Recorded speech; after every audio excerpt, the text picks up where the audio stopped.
Hi, everyone. Welcome. My name is Ali Shalimas, and I'm one of the co-founders of Pacific Northwest Parent Education.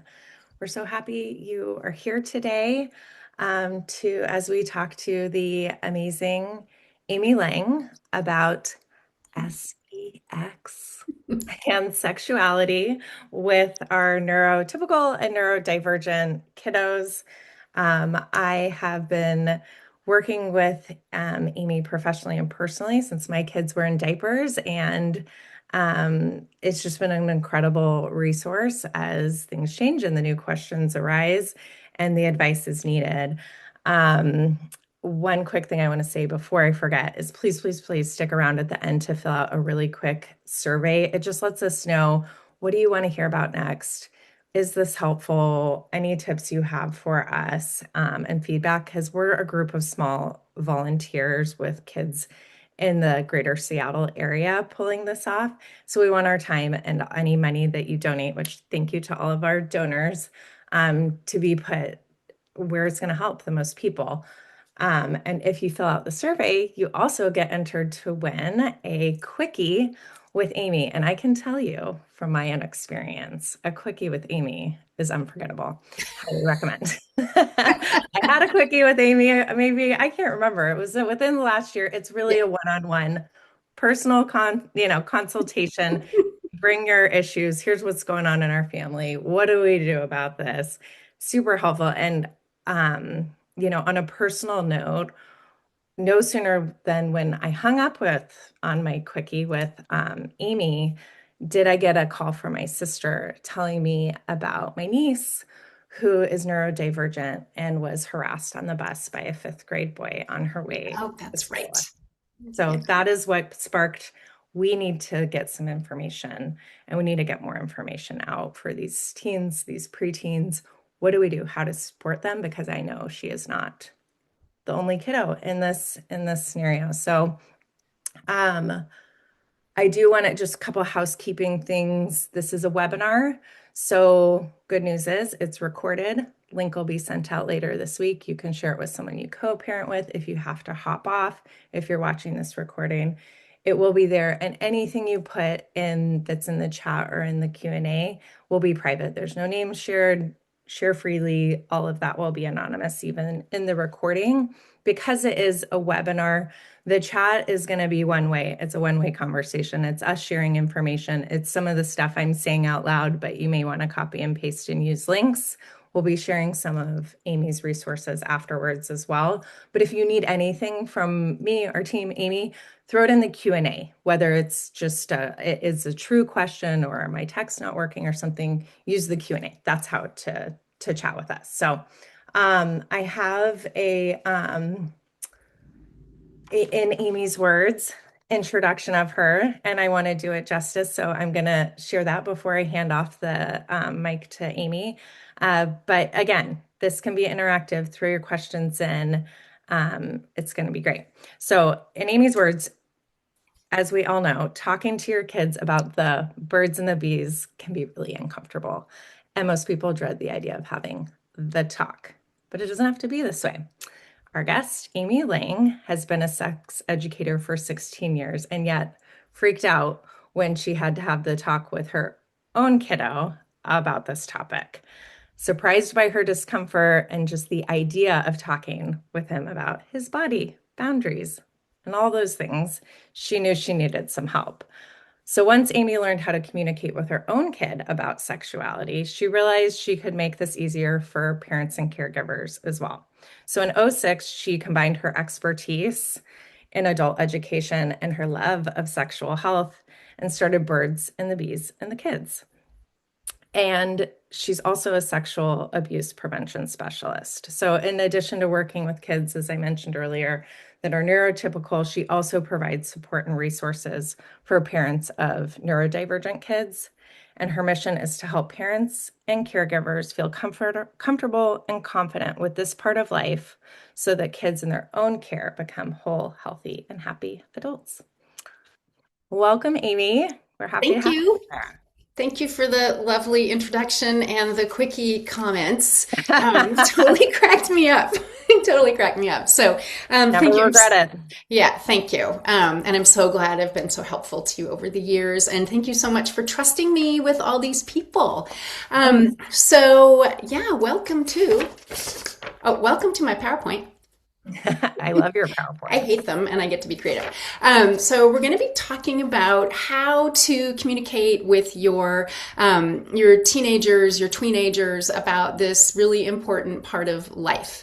And we got so many good questions. We're going to tackle some of those as we go along. And then at the end, we'll definitely have time for Q&A. But I just want to say one thing about my background. I had been doing just like regular sexual health education for years. I was doing pregnancy counseling, birth control, abortion counseling, STI counseling. Loved it, was great at it. And I thought Milo was going to tell me that it felt good to touch his penis. And I was like, oh my God, no. And that was that moment where I was like, uh-oh, I need help. And the thing about that is I was thought, oh man, you are more comfortable talking to a 15-year-old about their pregnancy than your 5-year-old about their penis. So off and running with all of this. Part of my background is that I have a master's degree in adult education. Okay, fast forward. Milo's 25 now. He has launched and is delightful. And in the last couple of years, I noticed that more and more parents of neurodivergent kids were asking for help. So I added that to my expertise. Anyway, that's all that background stuff. Just to fill in the details. But oh my, that moment, I was so embarrassed and stunned. Anyway, so let's talk about today. So here is our agenda. I'm going to give you some good news. We're going to talk about some specific topics. I've got these 5 P's that you need to cover. We'll deal with pushback a little bit. I know that we're, consent. There were a lot of questions about a variety of things. And of course, I'm not going to have time to hit on everything, but I'm going to send you a resource that you can download. So the very, very first thing is this. Why you?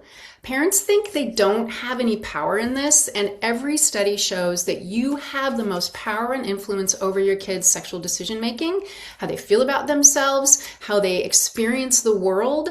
And so this is really important to brace this. Even though it doesn't feel like it, you're still really powerful. Here are some of the reasons. They trust you, even though they act like they don't. You know them really well, and then you're one of the most consistent people in their lives, and they know you're going to be talking to them about a bunch of other stuff. So it's really important to throw this into the mix.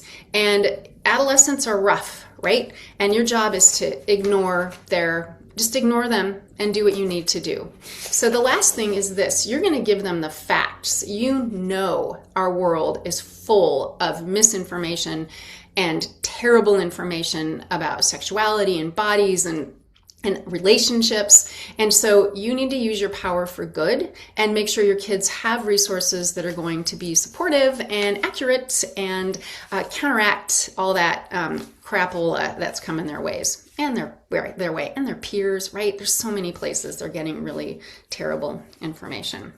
Okay, so this is something I tell every group I work with.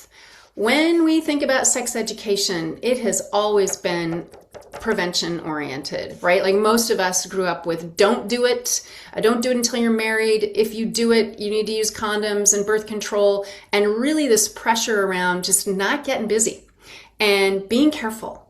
And of course that was gendered, right? It's still gendered. So what I want you to do is in this moment, and maybe when we're done, is I'd like you to think about this.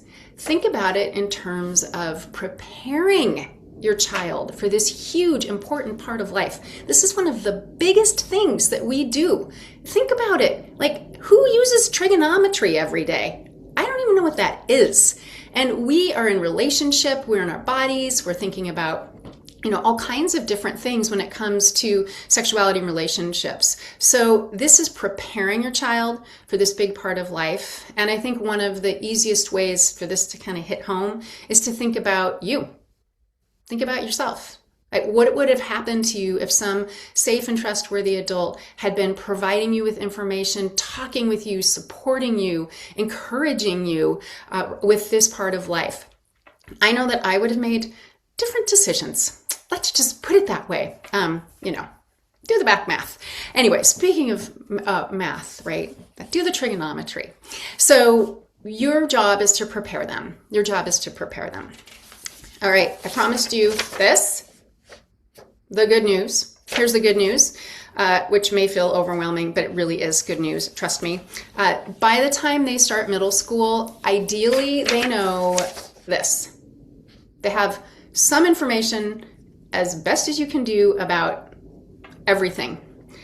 They need to know, I'm not kidding, everything. I could go into a litany of things, but you need to make sure that they have resources, that you have conversations, that they are educated when it comes to sexuality, relationships, their bodies. We'll talk about that stuff in just a minute. And here's the cool part. This is why it's good news. You don't have to screen. You don't have to have a filter. You can just talk.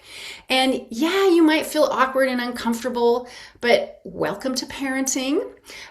All you do is say, I'm awkward, I'm uncomfortable, here we go, you need this information. They might be annoyed and do the thing, but really what they're doing is they're like, stop talking, but they really need the information. It was glorious for me when Milo hit that 11, 12 stage, because I was very careful. And remember, this was a long, long time ago. I'm better at this now. And so everything should be your goal. Now, if you're having a little moment and you're doing the odd, oh crap, I haven't done anything, don't worry. It's never too late. You can always do something. So like I said, you really got to get them filled up, because their peers are becoming sexually active. They're pressuring them about all kinds of different things. And they're in this soup really of misinformation and fear, which really bums me out. We have some good stats about pregnancy and young people. They've gone down in sexual activity, and they've gone down for a variety of reasons. And I think part of it is because they're afraid and they don't have access to each other like we did, right? Okay, so I see some. Are there any questions in there? While I gotcha. I don't see any questions popping in yet, but I'll let you know as they do. Thank you. Thank you. So I thought that it would be helpful to break this down into categories in terms of what you need to be communicating with them about. This is broad strokes. It's the 5 Ps. I like alliteration, and there's no way for me to make this like funny and cute like quickies, but anyway, 5 Ps. These are 5 different things that start with P. And they're not necessarily in any order. So the first thing is, number 1 is they need to be personally, emotionally, psychologically ready for sexuality and sex and relationships. And so I'm kind of just hitting the high points here. So first of all, they really need to understand what it means to be emotionally ready to be in a partnership, to take part in sexual activity. Now, I know this is a hard thing to describe and a hard thing to communicate, but you can do it. You can talk about what a healthy relationship looks like. You can talk about your own experience. Like the first time you were dating someone, did you feel like you knew what you were doing at all?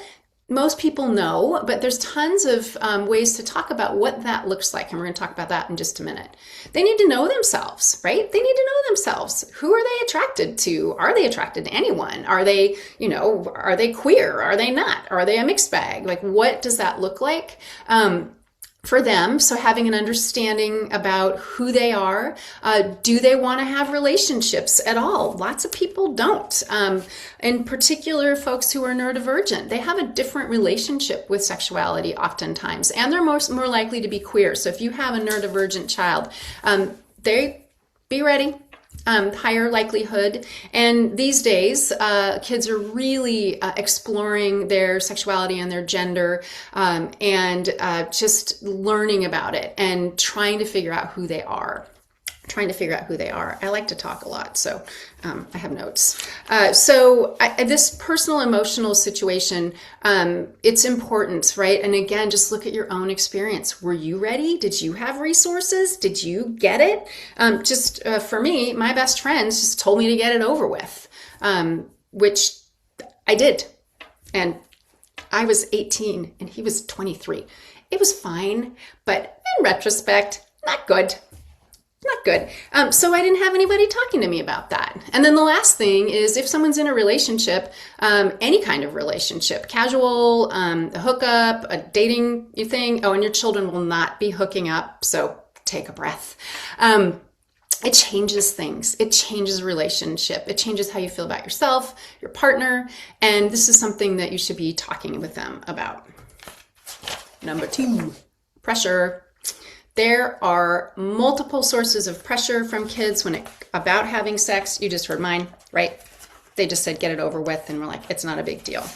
So they're getting pressure from multiple sources. And so their friends, they are getting, this is awkward sometimes. So they're getting it from multiple sources. So their friends are pressuring them, our culture's pressuring them, movies, shows, all kinds of things, frickin' social media. They're getting all this pressure to have a relationship, to, I've had a mom tell me during a quickie, that her daughter, who was in middle school, I'm gonna put this down because it's bugging me, she was in middle school, and her friend group, they were all exploring their gender, and they were, non-binary, and they were seeing about being trans, so they were exploring, and they were changing their names. And her daughter was like, I'm fine, I'm a girl, like, I'm good. And they pushed on her to change her. They just said, you can't be straight, you have to be bi, you can't, you need to be XYZ. And so they put all this pressure on her, which was really uncomfortable. This can happen. And, I'm in Seattle, right? And so we're super, open and liberal here. So this is pretty common, but I'm not in every community, but there's just something to be aware of. And then the messages they're getting about self-worth and what it means to be a person, like it's cool to be sexual, it's not cool, those messages. And then, that's my last one. And then the last person that's pressuring them is you. Even if you're not talking about it, there's a pressure there to hide your sexuality. There's pressure there to be a different person sometimes. So it's a weirder kind of pressure. So you're not talking is telling them something. You're not communicating is telling them something. And that can feel like pressure. So I'm not here to shame you, but I just want you to understand that there's a consequence to lack of communication. And again, I really don't need to tell you that because you know that on your own. So part of pressure is this, consent. There is a lot of conversation about consent where it's so good. We've got lots of good information for little kids to help them plant that seed about body boundaries and decision making. And the thing about the word consent is that grown-ups don't understand what that word means. I actually think, and I feel really kind of embarrassed saying this, but even for me, when I hear the word consent, I have to kind of what is that? Just the tiniest bit. So I strongly encourage you to use this word in combination with consent. Consent essentially means to agree, or it means to give permission. If you have a neurodivergent child, being really clear like this is very important, really clear and concrete in your communication, especially with something like consent, because some neurodivergent kids have trouble with understanding that. They might not understand boundaries and for a variety of reasons. So please, just say agree because it's more clear.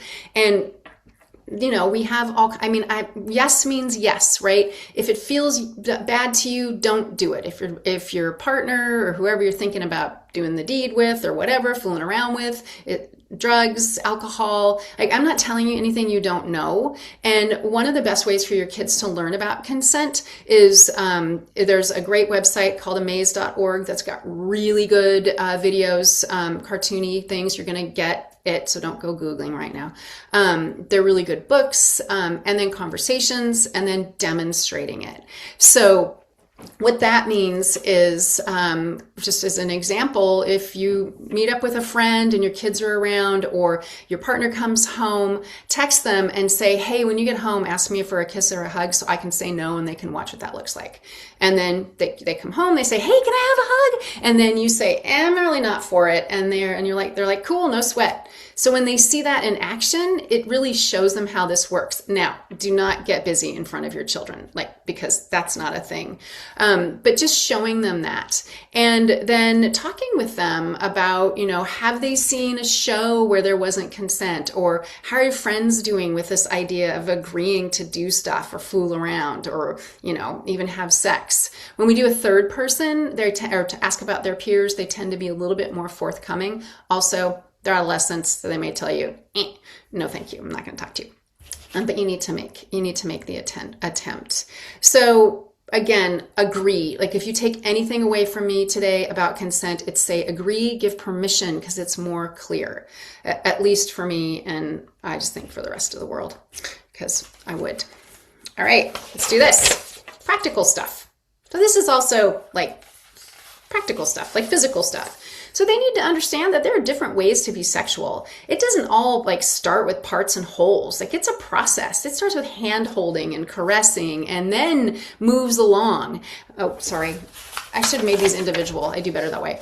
So different ways to be sexual with someone. You are not the Kama Sutra. You are not the Kama Sutra. They don't want to hear how to do it. They just need to know that there's different ways. 100%. Birth control and condoms. I don't care if your kid says they're queer. I don't care if they say they're asexual. It does not matter their gender. Everybody needs to be well versed in birth control, and everyone uses condoms. They should be available in your home. They should do the banana thing. They might hate it, but again, do we care? No. See that word, fertile? See that word, fertile?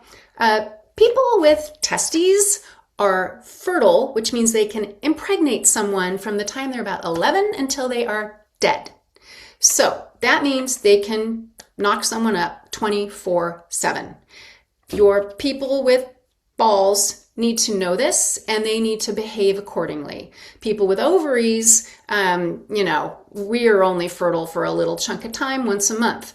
And there's a book called Ejaculate Responsibly that everyone should read. It's about this specific thing. The pressure should be on them to be as involved in the pregnancy prevention, if pregnancy can happen, as it's not the ovary haver's responsibility. It is and it isn't, right? They need to be there. They need to go with them to get the birth control. They need to be involved. And then that reminds me of STIs. So they need to know about STIs, all of them, and the treatable ones and all that, symptoms and that kind of thing.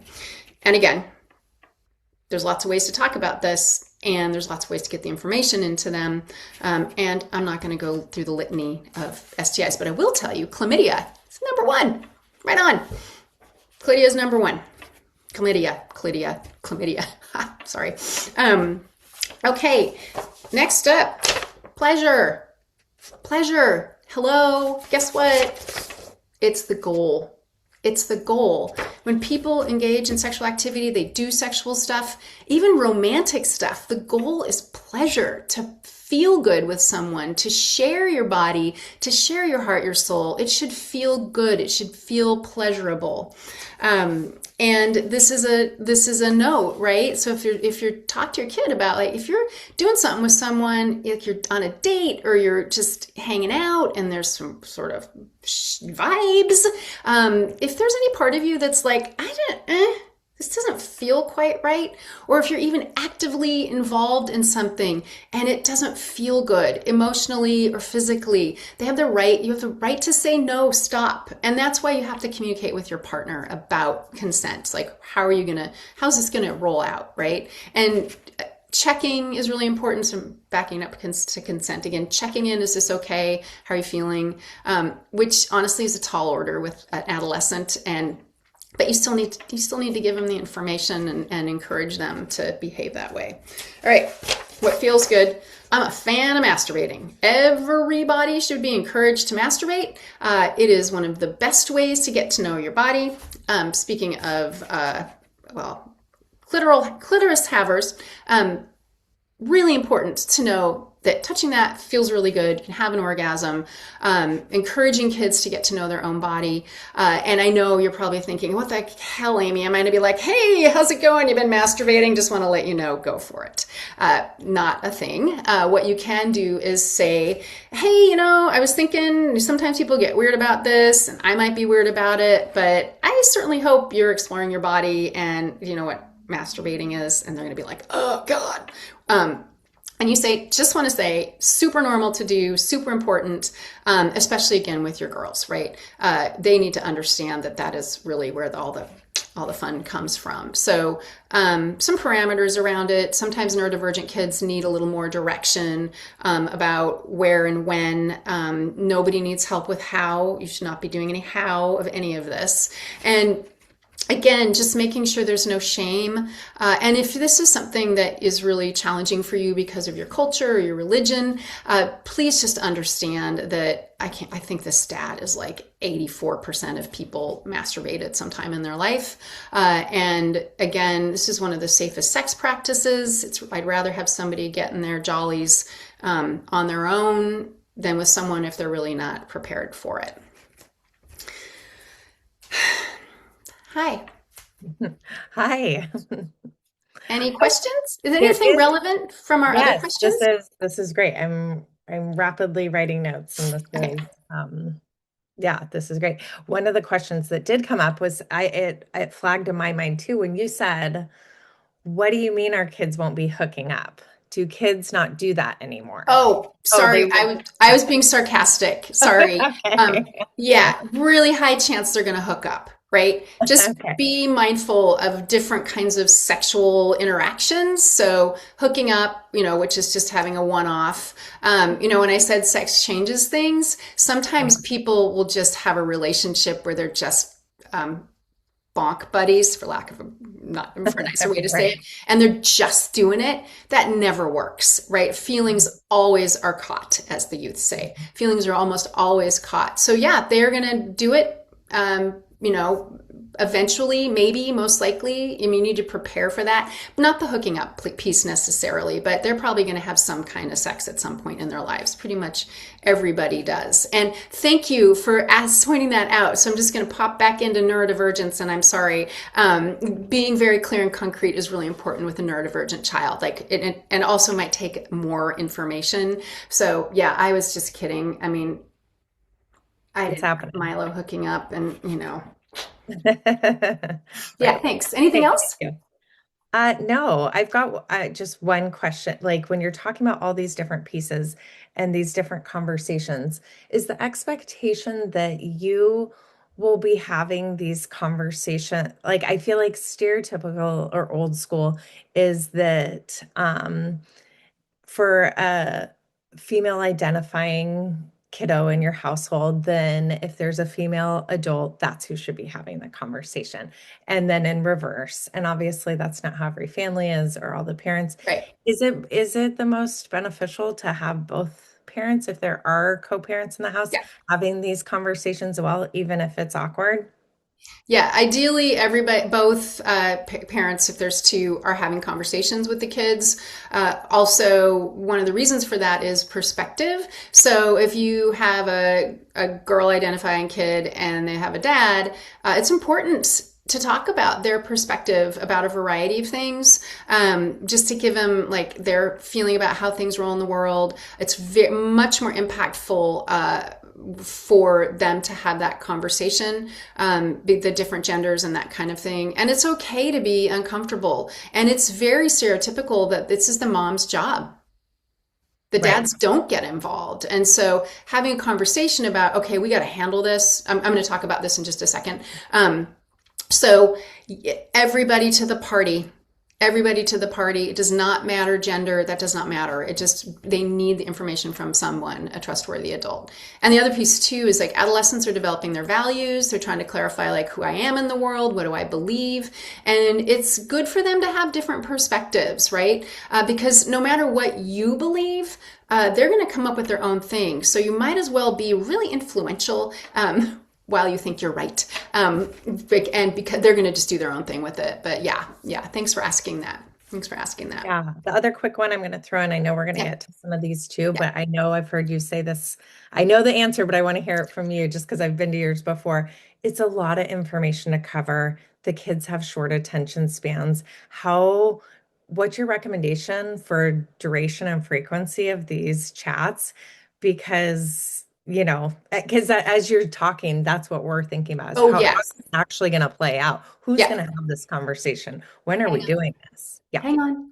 Hang on. I It's gotcha. coming. It's I coming. gotcha. It's Okay. coming. Just know But whoever hey, asked that. Thank you. It's coming. yeah, thank you. Okay, so let me just give you number 5. So maybe take a breath because it really bums me out that this has to be part of these P's.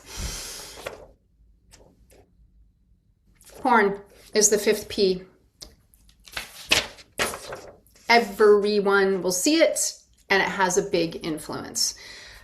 No kid makes it out of high school without being exposed to pornography. Sometimes it's just a one and done. Lots of times it's a kid that shows another kid porn, like on the school bus. I can't begin to tell you how many times that's happened, or I've heard about that. And they Google sex and they get to porn. They Google BJ and they get to porn. If you put sex in your computer, the first thing that pops up is Pornhub. It's unavoidable, and the impact is that they think they know how to do sex from watching porn. The bases, remember the bases? For those of you, that's like the progression of like hand holding, kissing, doing it. I can't remember the bases. Now they start out with not hand holding. So you have to communicate with them about pornography. It is really messed people up. It messes boys up because they think they're tallywhackers. Penises need to be like 400 feet long. The average size of a typical penis is about the size of a dollar bill. Women's bodies, hairlessness, giant boobs, like nobody's got a real body, and that really can impact body image. For both, doesn't matter gender. It also is misogynistic. The messages are terrible. And some kids really get hooked into it and have an addiction problem. Sometimes neurodivergent kids will have a little bit of a stronger pull to that. They might also watch it, this is going to sound really weird, to self-soothe. And it's a big problem. So this means no smartphones until they're in the 9th grade. Monitoring and filtering. It is required. Monitoring and filtering, that's the seatbelt of the monitoring is the seatbelt of the internet. You need to know, we wouldn't let them get in a car without a seatbelt. You should not let them online without some kind of monitoring and filtering, because it's your job to protect them. And this makes me so mad that our universe has been flooded with porn and our kids are being exposed to it. So assume your child will see it. I've got good resources for you. Assume they'll see it, and then you have to talk with them about it. And you need to make sure that they know what to do if and when they see it. And this should start, for those of you who have littles, they should know about this, that they can. Anyway, I'm not going to go into detail, but I'll send you resources. They got to know sooner rather than later and what to do when they see it. All right, porn. Thumbs down. Makes me so mad, and it's so influential. And anyway, let's see. I'm just gonna check my notes here. Anything else? So I wish if you would do this for me in the and I'm just curious about that in the questions. If you open up your little Q&A tab, I'm just curious for you, like which of these P's feels more, it's P like peeing, sorry, feels more relevant to you. So we have the personal emotional piece, pressure, practical, pleasure, and porn. Like which feels more relevant, which feels challenging. This will help me help you, and also if you have a question about one of these. And the reason I broke this down into these P's is because this really is the chunks of things you need to talk to them about or communicate with them about. It's not all, it's not everything, right? So it's just little, I like buckets. So here's your buckets. Ooh, okay, what's happening? Allie, I see Q&A. Oh, I can look, can I?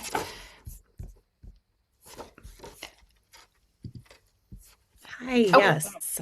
Sorry, I'm having some odd oh, computer things. I okay. don't see any, so you can throw to Amy's point in the Q&A. It looks, can you see their answers Yeah, in I there? can So see. people are I can saying see. porn, porn, pressure, pressure, pressure. Yeah, pressure when you were a teen. Mhm. Yeah, for me, pressure for a kid with a penis, right? Pressure to get busy. Oh, yeah, Bethany. We've got that personal, emotional pressure, practical, so birth control, that kind of things, how to keep safe, pleasure, porn. Channeling pleasure and porn. Yeah, isn't it funny how pleasure is hard to talk about because told us. Nobody told us. More pleasure, more porn. Sorry about the porn.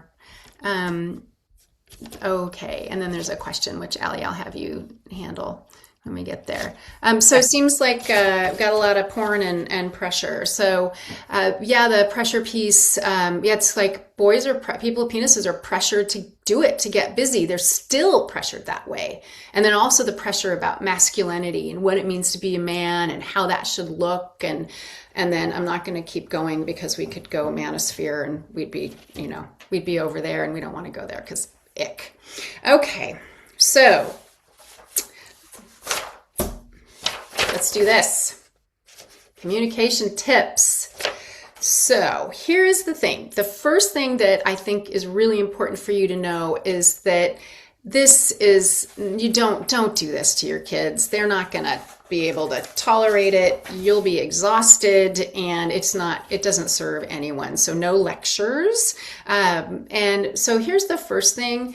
I know some of you have maybe not talked with your kids or communicated with them. You've put it off. You feel uncomfortable. You're embarrassed. You don't know what you're doing. Super common. Or maybe you were doing great and then you totally dropped the ball because you're like, I don't know what to do with you. And once they get into adolescence, they don't want to talk to you, right? So here's the first thing that you do. And this is a parenting tip in general. Apologize. Apologize. Just say, I'm sorry. I blew it. We should have been talking about this. I should have been giving you information. Should have been having conversations about sex and relationships and consent and all of that stuff. And then say, I'm uncomfortable. I didn't know how to do this. Nobody did it for me. But I really want you to be prepared for this important part of life. So here we go. I'm going to be uncomfortable. You're going to be uncomfortable. We'll survive. And then that's it. Then you don't dive into, do you know what birth control is, right? You don't dive into anything. You just plop it out there. And then you have to walk your talk. You need to wade in. You need to wade into the conversations, to the communications. And so first things first to the question that you asked, Allie. Got to keep it short. Got to keep it short. Got to chunk it out.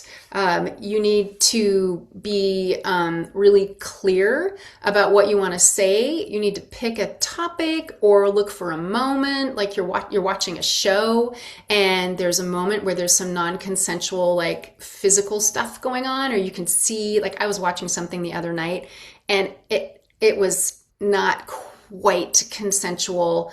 Adolescents have a hard time, especially neurodivergent kids, reading somebody's like their body language, their facial expressions. So they might think somebody is for a kiss, but they're not. So you see something like that, then talk about it. So I'm going to give you some more tips about that. So apologize. Apologize. It's so important. And as a parenting tool, when you mess up, legit mess up, apologize. Not all this nonsense of reflex apologizing for existence, which we all, those of us who identify as women, need to stop doing.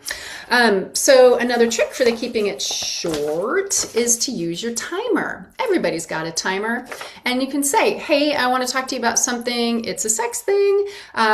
Set your timer for 3 minutes and then talk about it. Whatever it is that's top of mind for you, when the timer goes, you have to say, what do you think? Just because you tell them they don't have to, you're only going to be so long. Oh, I forgot to say that. You can also tell them you don't need to respond. You don't need to like say anything. I just need you to listen. And then at the end you say, what do you think?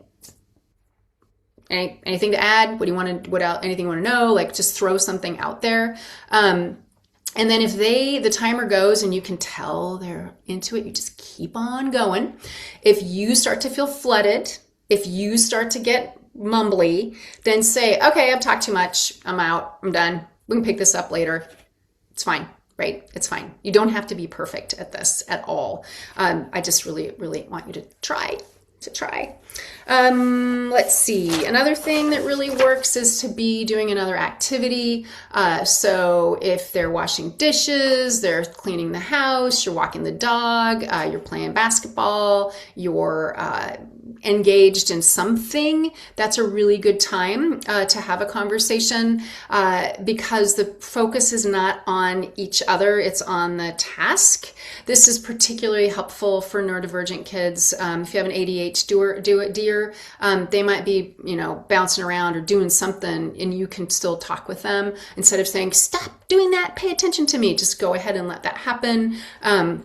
Because they can't, unless they can't close their ears. They can't close their ears, but it works for everyone, and it's nice for you, right? I mean, it's hard to have a conversation that way. Eating dinner, there's all kinds of opportunities to do that. Which brings me to this. No eye contact. No eye contact. You want to have side-to-side conversation, so there's not that pressure. Another thing that works really well is if your child is above you. So like you're sitting on the floor in their bedroom, they're standing, you're sitting. That dynamic, that up-down dynamic, that difference can help people feel more comfortable and puts you also in this sort of less pressury position. And got to use all the tools. All the tools. We have so many tools. You can text, you can write notes, you can comment on shows, you can role play, like my consent thing. You can ask them questions about what they think about the world.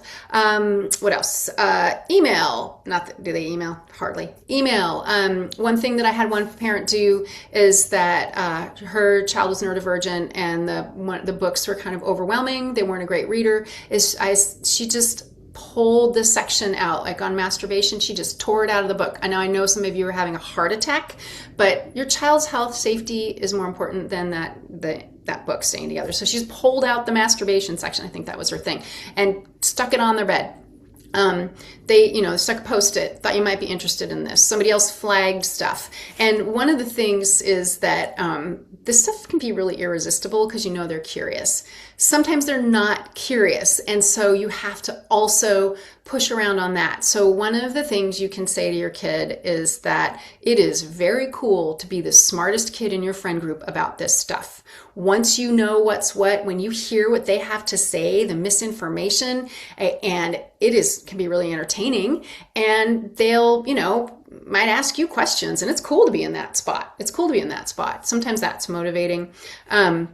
The other thing about that, being really open and being really communicative, is that those kids in their friend group, they'll see you as a trustworthy adult and a resource. So if they're having a problem, they might come to you. Like a couple of Milo's friends came to me with certain issues. So it's a real privilege to do this, and I think that's just a beautiful place to be for other kids.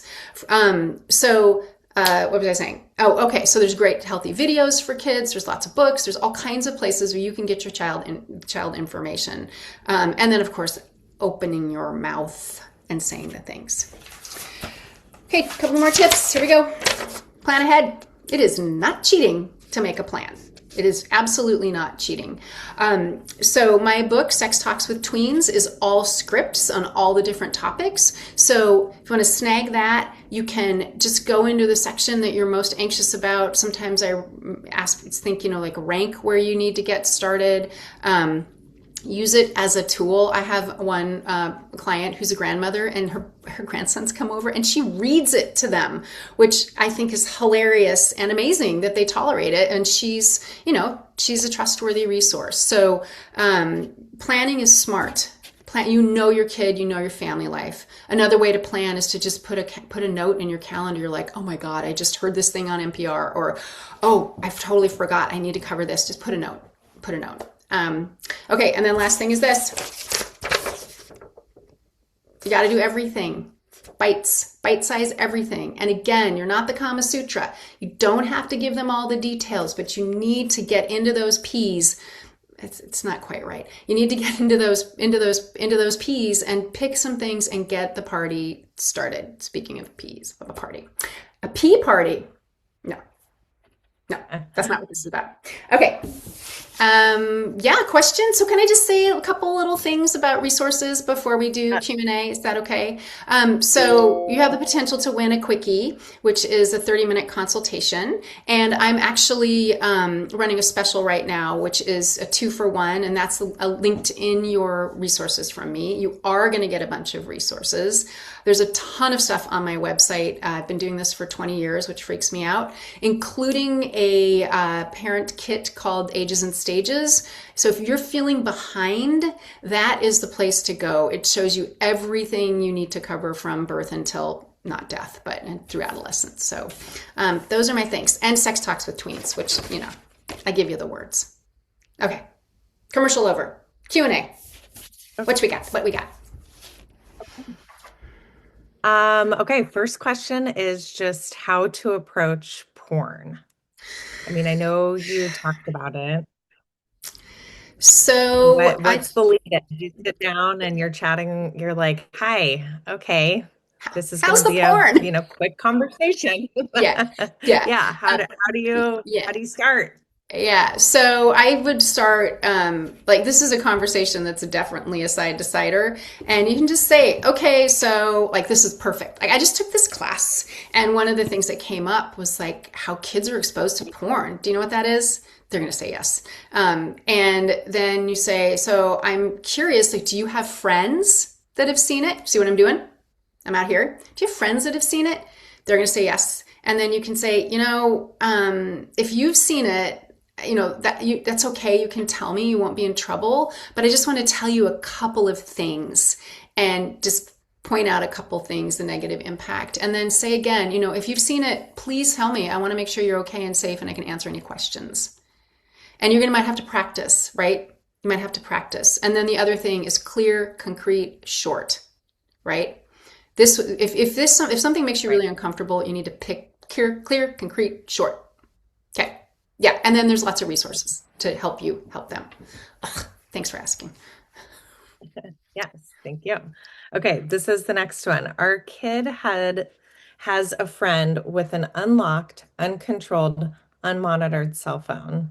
He mentioned Pornhub a good amount, and we've talked about a lot of the impacts of being exposed to porn. Would love tips on how to handle them hanging out, especially when our kid goes to his house. Yeah. You can't control them, Hmm. right? I'm glad you've been talking with him about it. That child's parents need to know. Hmm. That child's parents have to know. This is a health issue. If he's watching it so much that he's showing his friends and they're watching it together, so you have to tell the parents. This is a health and safety issue. And if your kid was doing this, wouldn't you want to know? Hmm. That's a yes. I mean, I know you're like, no, but yes. Yeah. So the first thing you need to do is tell his parents. And when you tell them, you say that I would want to know this. Super common, I get it, but I feel like maybe there's a problem. And so you cannot control what that family does with that child, right? So with your kid, great job. Great job. What you might want to do is give him some skills around, if you don't want to watch it, like to say, like my favorite is like, dude, I think looking at porn's a solo activity, and then get Hmm. out, or having a redirect, like, hey, look at this video of kittens.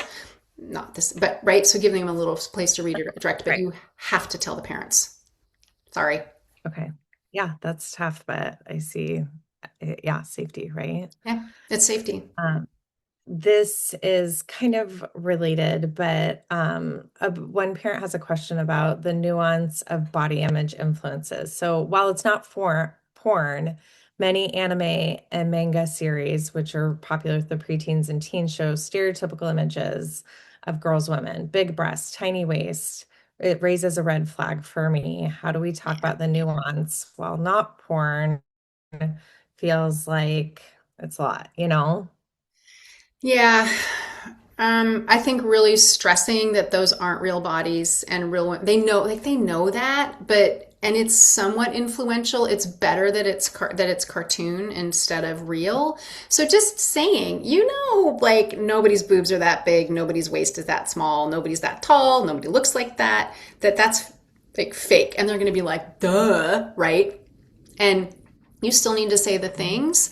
And then just body image with girls is really important in general. There's a book called Body Drama that I love. It's a little bit older, that is wonderful about girls, women's, female bodies, and has a really positive message. And it covers everything, like all kinds of things. There's a whole section that's just pictures of vulvas. There's like 30 vulvas. So you can see what all those little labia look like, all different. And if that made you just do this, like they need to see that anyway.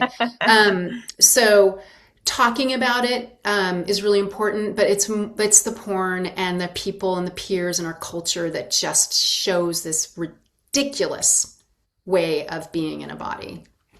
Yeah. Yeah. Thank you. This is a good one, and I bet this person is not alone. My husband thinks talking about sex will make my son want to have it more. How do I make my husband understand? Any tips? Yeah, so providing information is not giving permission. You would never hand your kid the car keys and say, good luck, be safe, wear your seatbelt. Never. So this is the same thing. So you might try that with him. Don't be sarcastic and mean. And he's afraid. And you might ask him, so what is this? What's happening? Because he probably made mistakes and he's worried about, any kind of sexual activity. So you can throw some statistics at him. You can toss and you can also say, I'll handle it. You're off the hook. I will handle it. Maybe you do dating and relationships, but I will take care of this because it's a health and safety issue, and it sucks. It's hard and it's so misguided. And you might ask, so one thing you can do if you're partnered is to just have a conversation about, what's important, what messages did you get as a kid, what are you worried about, and kind of have a more open conversation. But I am totally with you. You are right. He's wrong. Yeah. Yeah. Use the Right. car keys. The car keys is like, oh, right? Oh, this is the same thing. It's not worse, but think of the things that can go Right. sideways. And I think it's a good point too to bring up, what was the conversation with your own parents? Because I'm pretty sure that everyone's household whose parents didn't talk to them about it, it didn't mean so then nobody had sex in Right. those households. We're all set, you know. Yeah. Silence Yeah, equals not doing it. No. right. Okay, good point. When talking about pleasure, especially with girls, should we be talking about vibrators? How do you start that conversation? Do you have that conversation? What age do you even start talking about that? Or if sex toys come up or things like that? Yeah.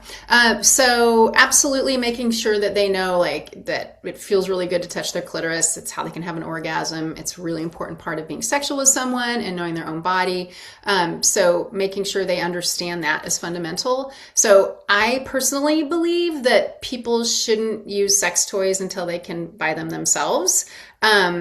Partially because you need like using your own hand and is like you got to know how to do that. Lots of people do get sex toys usually when they're older, like 16, 17, 18. And it's fine for them, but I think it's really important that they know what feels good without having an intervention. And also, if they're taking care of business with that, feels great.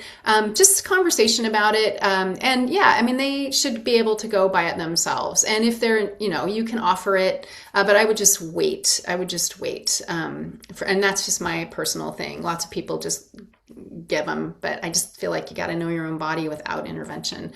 But sorry, this is going to be a little graphic, but if they're using the toothbrush, they need some, right? Okay, Right. right. Yeah. Okay. You're welcome. Everybody go Safety as be well. freaked out about your toothbrush. All right. Thank you. Goodbye. Mic drop.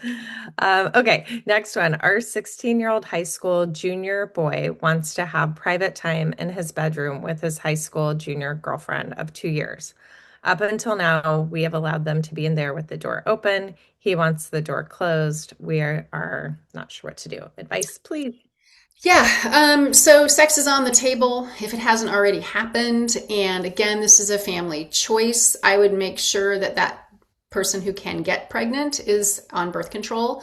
It's okay to like sit them down together and say, okay, just want to make sure that you're safe here. You're going to hate this, but what's the birth control scene here? Are you using anything? Because you might be heading down this path, and I don't think anybody wants any pregnancy. Making sure that there are condoms in the house and that they are available and that they can be easily accessed. Now, this is a values thing, right? And again, we can't get them to not do it, but this is sex is on the table like nobody's business. And they may say, we're not doing it. We're not doing it. It's like, that's cool, but let's just make sure you're ready. This kind of thing happens. And then the door closed. Fine. It's not going to make a difference. And I'd rather have my kid. I mean, we had a total closed door policy with Milo. It was fine for him to have people over because we knew he was safe. And again, it's a family choice. But my spouse is very funny, and he said, "We don't want to hear it, see it, or smell it." I've heard you say Yeah, that. which is true, right? So, and then the other, anyway, but that is my belief. Keep the door cracked. You're just going to have to play it by ear. And I think I mean, for me, it's probably okay as long as they know about how to protect themselves and feel ready. Like he might not be ready. You want to have that conversation. So is this happening? How are you feeling? You don't have to do it, right? Yeah, totally. Just check the time. Everybody agree. Everyone's got to agree. Agreed. Yeah. I have a sensory seeking, hyposensitive middle schooler. He assumes because touch seeking is okay with him, it's okay with Mhm. others, and Yeah. has a little trouble reading facial cues. Advice about how to talk about agreeing and permission with this kind of kiddo. Yeah, that's hard. So a couple of things if you haven't already been doing this is to role play with him. Mhm. And so he can experience asking the question, asking permission, and then the other person saying no, you asking permission, them saying no. And it's really hard because they're sensory seeking. So maybe you already have another way. Like maybe you just like, if you really want to hug someone, just hug yourself, right? Just hug yourself, like practicing that, like giving them an alternative. Not being able to read facial expressions is hard, right? Because if they can't see that someone's like, what are you doing? Don't touch me. That might be another thing to do. I know there are like story cards that might do a good job of like explaining that. Um, Mhm.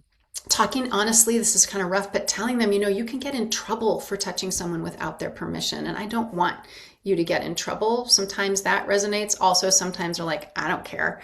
And then you have to be, maybe you need to be pretty firm about it. And then the other thing too that you can do is I am a super fan of code words. So if there are people that are regular in his life that he's going in for a hug, if everybody knows that pickle, if he knows that pickle's the code word for don't touch me, then pickle, right? That might Mhm. help. But I think also it might, if it's predictable, then maybe you can get ahead of it. And if the people in his like his teacher life, his teachers, etc., if they all know like what your code word is to get ahead of it, or they can see to distract him, that might help as well. But those sensory seekers, right? Like maybe he's got a piece of fur in his pocket, or maybe he wears like something on his wrist that gives him that feeling, or just hugs himself, right? Just hug yourself, right? Touch yourself, because that's a sensory thing too. So might kind of do a different kind of stimming, something like that. I hope that helps. Yeah, thank you. We probably have time for one more question, and then I want to hear if there's anything else you feel like is Yeah. burning that we didn't get to. But in general, I mean, I'll read this question, but I think there's a general theme of okay, so my son, from what I know, has zero interest in sex, has said to me that he knows what it is through health ed class.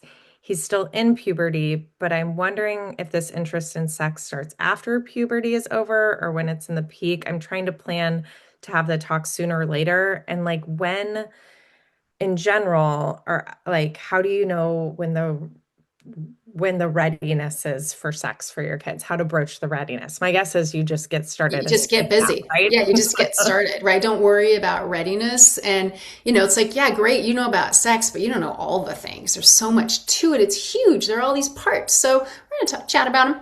We're going to chat about him. And he says, I'm never going to have sex. And you're like, yeah, people are asexual. They make that decision. That's totally cool. But it doesn't mean you don't need to know. And Mhm. really cool to be the smartest kid in your friend group, right? Yes. That's, Yeah. is that peer pressure? I don't know what that is, but there you go. I There think you go. that's good. Yeah. Yeah. Is there anything else Yeah. before we wrap up? Yeah. Yeah, just a little tiny thing. So, Peggy Orenstein, who wrote the books Girls and Sex and Boys and Sex, she says that sex is about responsibility and joy, Mhm. pleasure and trust. Pleasure Mhm. and trust. And I love that framework. I think it's beautiful. It feels good. I mean, don't we all wish that we had that or had those messages? And then I have to get involved. It's also about information and communication, right? We have to have that information and communication as part Mhm. of this whole experience. And I like to give baby homework. So, my baby homework for you is to take a minute to digest, or right now before you hop off, while I'm still in your head. I'd just like you to think about, like, what's one thing you think you can do in the next 48 hours. That might be just rewatch this. That might be go to my website, look at my resources page. That might be make a list in order of scariness of things you need to do, that you need to talk about. So, and then do it. Do it. Good. No one's going to die. No one's going to throw up. And this, you've got it. You've Yeah. got it. You're going to do a better job than your parents did, and something is better than nothing. And remember, your goal as a parent is to raise a whole, healthy, happy adult. And sexuality and relationships is an enormous part of that and of life. Thank you. Yeah. This is great. And I love the homework piece. I love homework.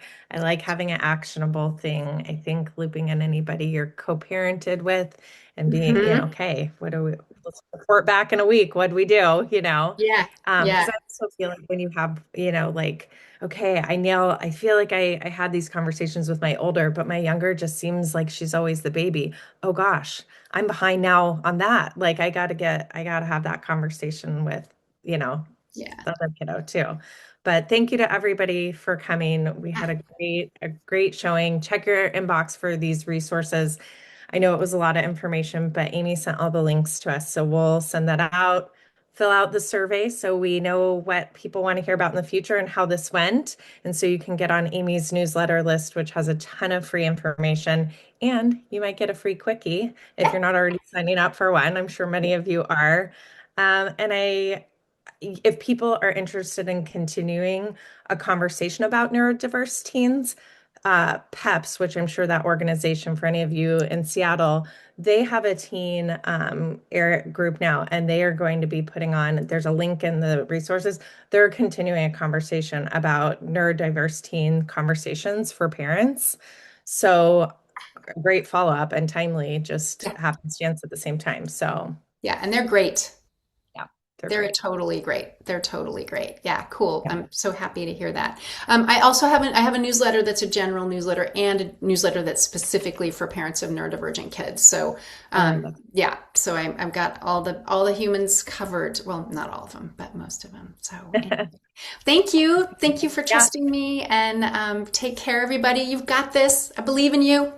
Even a little Okay. bit goes a long way. Thank you so much. Yeah, Everybody have a thanks. good day. See y'all later. Okay. Bye.